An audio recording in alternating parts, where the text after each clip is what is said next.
का क्या नाम है और क्या समस्या है आपके साथ?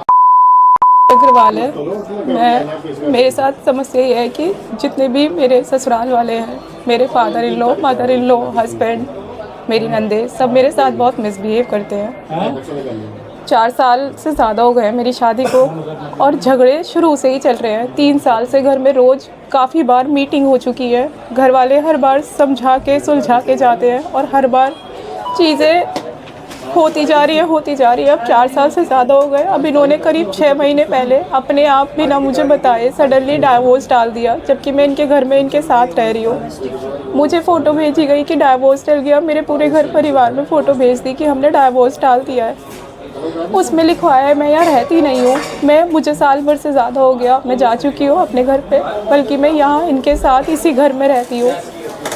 बिल्कुल जैसे पहले रहती थी वैसे ही डाइवोर्स के बाद रह रही हूँ। जब से शादी हुई है तब से मेरी सास मुझे कहती है गरीब घर की, जबकि मेरे पापा ने जितनी उनसे ज़्यादा से ज़्यादा मतलब अपने आप से और ज़्यादा करके उन्होंने पैसे खर्च करे हैं, मतलब उम्मीद से ज़्यादा करे हैं जिससे कि मैं खुश रहूँ। और इतने बड़े घर में शादी करी है, मोहन डेयरी वाले, बहुत ही बुलंदशहर में रिनॉल्ड लोग हैं और सियाना रोड मोहन डेयरी है।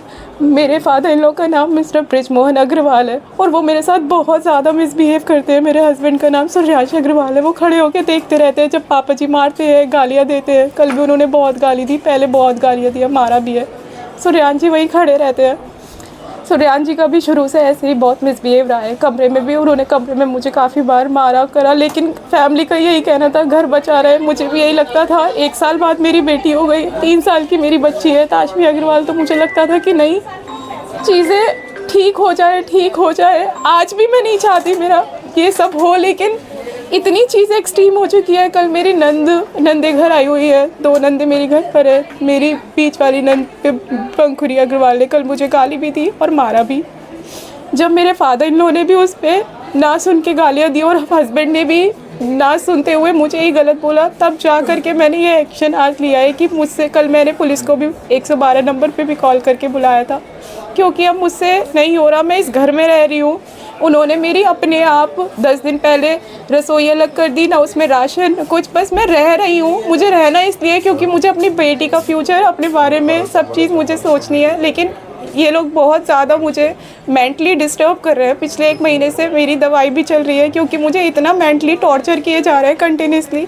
मुझे घर से बाहर जाने नहीं देते। मैं कुछ भी कहती हूँ ये ज्वाइन करना है, कुछ भी नहीं करने देते हैं मुझे। बस कंटिन्यूसली चीज़ें उस दिन से, जिस दिन से शादी हुई है उस दिन से लेके अभी तक मेरे साथ कुछ ना कुछ चल रहा है। घर नहीं जाने देते हैं, 10-10 महीने फ़ोन लेके रख लेते हैं। मेरा पापा जी करते हैं ये सब कुछ जितना भी मेरे को गालियाँ देना, सबका सपोर्ट होता है। और अब नंदे भी मुझे, अभी तक वो नहीं करती थी, अब मेरी नंदे भी मुझे गाली मतलब मिसबिहेव और मारना ये सब चीज़ करने लग गई है। अच्छा, शादी आपकी कब हुई थी और शादी में खर्च कितना हुआ था? और इन लोगों की अगर दहेज की मैं बात करूँ तो कितनी डिमांड्स ये लोग कर रहे हैं आपसे? सर ये मुझे कहते हैं कि मैं गरीब घर की हूँ, इसलिए मुझसे पैसा मांगते रहते हैं कि नहीं पैसा दो तुम्हारे। इनके हिसाब से जितने उन्होंने पैसे खर्च करे, करीब 4-5 करोड़ के आसपास पैसे खर्च हुए थे।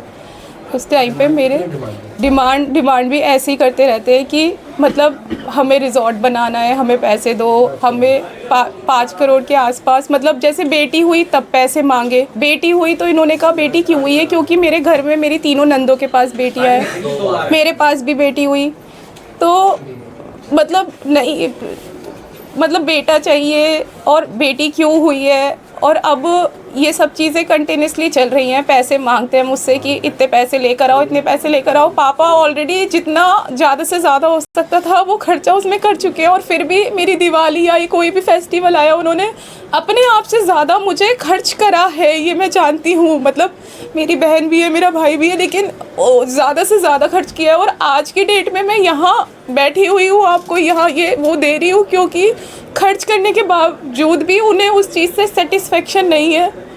आज मैं घर में भूखी रहती हूँ ना, मेरे पास कोई मेड है। मुझे ऊपर एक कमरे दे दिया गया है कि यहाँ रहो, एक रसोई बनवा दी है इसी घर में, ये रहो। मेरा जिस फ्लोर पे मैं शादी करके आई थी उस फ्लोर से मुझे हटा दिया है। बोला ऊपर एक फ्लोर है, ऊपर एक कमरा है, वहाँ एक रसोई बनवा दी है, इस फ्लोर पे रहो तुम। ना राशन है, कुछ नहीं है, पति साथ देते नहीं है बिल्कुल भी। अच्छा, अभी आप पुलिस ऑफिसर से मिलकर आए हैं, तो उन्होंने किस तरह का आश्वासन दिया और आपने किस तरह की मांग की है?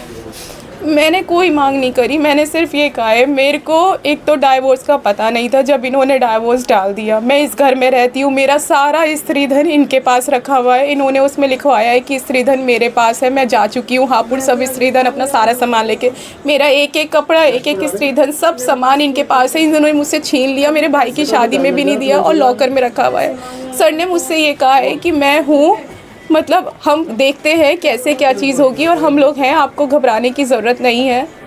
मैंने सर को यही बताया है कि ना मुझे डाइवोर्स की पता थी और ना मुझे डाइवोर्स चाहिए, क्योंकि मेरी बेटी 3 साल की है, मुझे उसका भविष्य भी सब चीज़ें देखनी है। लेकिन जो आज मेरी स्थिति इन्होंने कर दी है, आज मैं आपके सामने बैठी हूँ, उसके पीछे सिर्फ यही रीज़न है क्योंकि इतना मेंटली टॉर्चर, और मतलब अभी तक बर्दाश्त कर रही थी, लेकिन अगर नंदे आ रही है वो भी अगर मेरे साथ ऐसे मिसबिहेव कर रही है, वो सब मेरी बर्दाश्त नहीं हो पा रहा है।